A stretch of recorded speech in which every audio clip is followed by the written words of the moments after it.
অঁ ক'লৈ যোৱা মোক কৰ্মীজনীয়ে মাতিছে মই স্কুললৈ যাওঁ ছাৰ্ভে কৰিবলৈ ছাৰ্ভে কৰিবলৈ যোৱা হ'ব যাব নালাগে অংগনবাড়ী দৰমহাই নবঢ়াই যিহেতু তাত তুমি ছাৰ্ভে কৰিবলৈ কিয় যাব লাগে নাযাবা দৰকাৰ নাই দিয়া বেগ দিয়া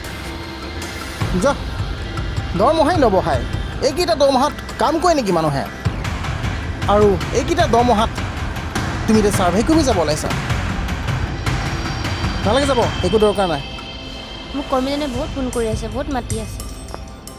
যাব নালাগে বুলি কৈছোঁ নহয় নালাগে চোৱা 4,000 টকা এটা দৰমহা দিছে 4,000 টকা দৰমহাত কেনেকৈ চলিব এখন ঘৰ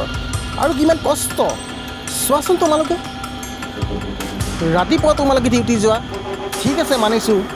তোমালোকে 9টা বজাত যাব লাগিব ডিউটি যাব লাগিব হয়নে নহয় 9টা বজাত ডিউটি গৈ তোমালোকে আহিব লাগিব 12টা বজাত ঠিক আছে কথা শেষ মানিছোঁ তাৰপিছতো ছাৰ্ভে কৰিব যাব লাগিব ছাৰ্ভে কৰিবলৈ যোৱাৰ পাছতো তোমালোকে ইমান কষ্ট কৰাৰ পাছতো তোমালোকক 4,000 টকা এটা দৰমহা দিয়ে এইবাৰ বঢ়াইছে কিমান 750 টকা এটা হয়নে নহয় গতিকে এই 750 টকাটো কিমান দিনৰ মূৰত প্ৰতিবাদ কৰি কৰি কিমান দিনৰ পিছত তোমালোকক বঢ়াই দিছে মাত্ৰ 750 টকা কি লাভ আছে গতিকে ছাৰ্ভে তাৰ্ভে কৰিব নালাগে যোৱা যোৱা যোৱা যোৱা যোৱা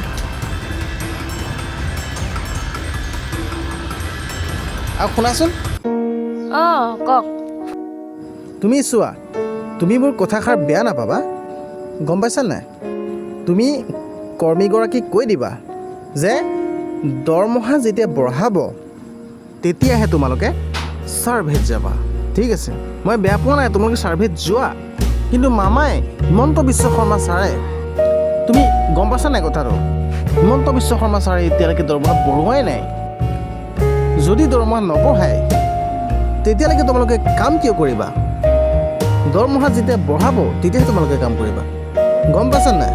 আপুনি ঠিকে কৈছে হয় কথাটো নহয় এই কৰোণাটো নিদিয়ে দৰমহাটো বঢ়াই নিদিয়ে আমি ছাৰ্ভেও কৰিবলৈ যাব লাগে বহুত অসুবিধা কিমান কষ্ট হয় ঘৰখন চলিবলৈও দিগদাৰ গৰু গাই বহুত থাকে সকলো থাকে কেনেকুৱা অসুবিধা হয় হয়তো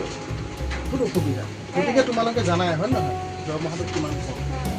গতিকে কথাটো হয় নহয় কোৱাচোন ঠিক আছে গতিকে তোমালোকে এতিয়া বাদ দিয়ে এদিন যাব নালাগে তোমালোক কৰ্মীজনী কৈ দিয়া যে আমি নাযাওঁ দৰমহা বঢ়ালেহে যাম যদি আমি গৈ থাকোঁ যদি তোমালোকে গৈ থাকা তেতিয়াহ'লে চৰকাৰে চল পাই থাকিব হয় নহয় গতিকে যাব নালাগে ঠিক আছে যোৱা যোৱা এই মোলৈ চাহ অকণকে বনোৱা যোৱা মই চাহ অকণকে খাওঁ যোৱা বনোৱা এই চাহ একাপকে বনোৱা লাল চাহ কাপ খোৱা বিন্দাছ ঘৰতে থাকা বাদ দিয়া হা